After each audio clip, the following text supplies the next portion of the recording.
Hi, so this is the second Sirsāsana video, part 2. Part 1 gave you a good foundation, and part 2 is going a little bit more into detail, and I'll give you a side view today because part 1 was just the head-on view. Now, I wanted to cover some other bases for this part 2 video. Make sure you don't have anything around your wrists, jewelry, rings around your fingers, because then you don't get a good, even surface to press against.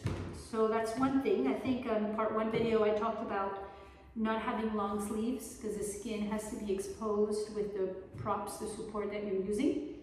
Now, something that I wanted to cover today, if you look at the video that I made for Adho Mukha Svanasana, I start the pose from Chaturangasana. So all tabletop position, all fours position. So here I am in Chaturangasana. And in Chaturangasana, we learn about the direction of the arms, which is very helpful in Sirsāsana. The arms, the forearms, you want them to roll in. Well, you roll them in. They don't roll in by themselves. So roll the forearms in. Roll the upper arms out, so the biceps and the deltoids roll out and the triceps roll in. Yeah, so upper arms rotate out, forearms rotate from outside in, and the shoulders move away from the ears. Collarbones broad, chest open. These are the same actions when you do Adho Mukha Svanasana. The forearms roll from outside in, the upper arms roll from inside out, and the shoulders move away from the ears. Now, with that in mind, I'll give you a side view for Sirsāsana and putting the knuckles against the wall like we did for part 1 video. It's important, if you're going to practice this regularly, you must change the interlace of your fingers. Don't stick with the same interlace all the time. It's going to create imbalances. So let's say on even days you have your regular interlace, on odd days you have your other interlace, or just remember to change it. And placing the hands, as I explained in the part 1 video, knuckles against the wall, have a big enough cup in the hands, open the palms so the back of the head can be in contact. Taking a look at your forearms. Roll the forearms in, keeping the wrist vertical. Roll the upper arms out, move the deltoids, roll the deltoids out and moving the shoulders away from the ears. Relax the head and release the back of the head down as I insisted to do in the first video, so that you are at the back crown. The fingers stay against the wall.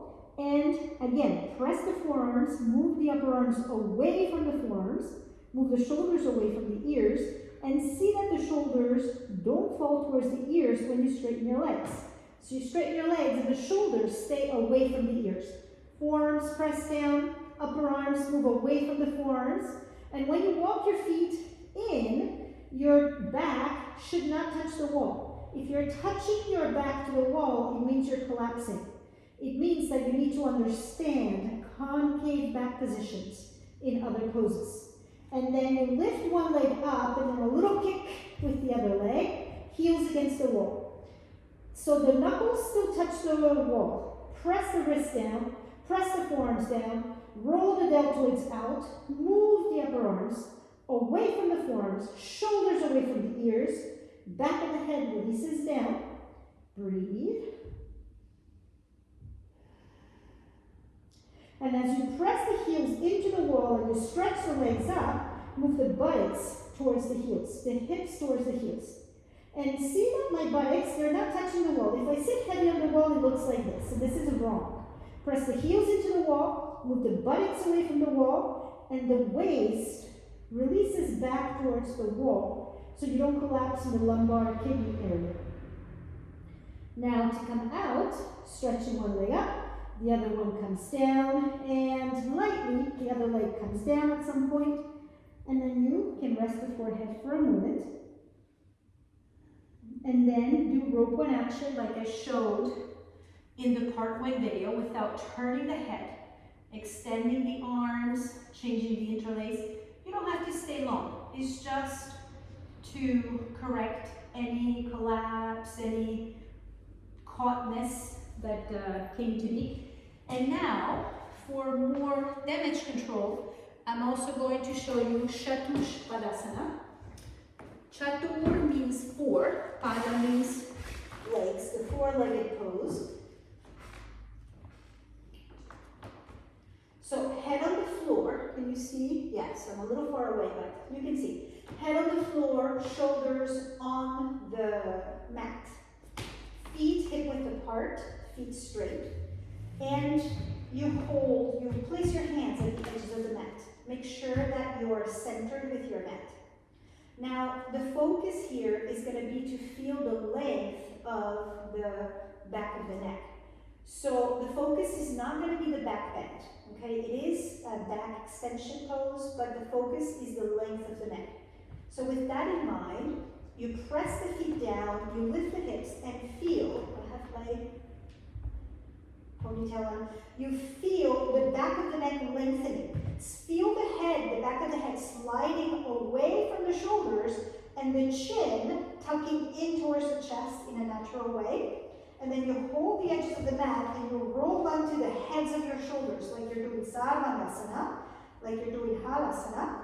And pressing the feet down, you lift the hips up, but it's really about feeling the verticality of the shoulder blades, of the back ribs, of the sternum, chest towards the chin, the back of the neck is long, abdomen deflated and relaxed. And then you come down, take a breath, release the shoulders, and then you can repeat a second time without turning the eyes, without turning the head.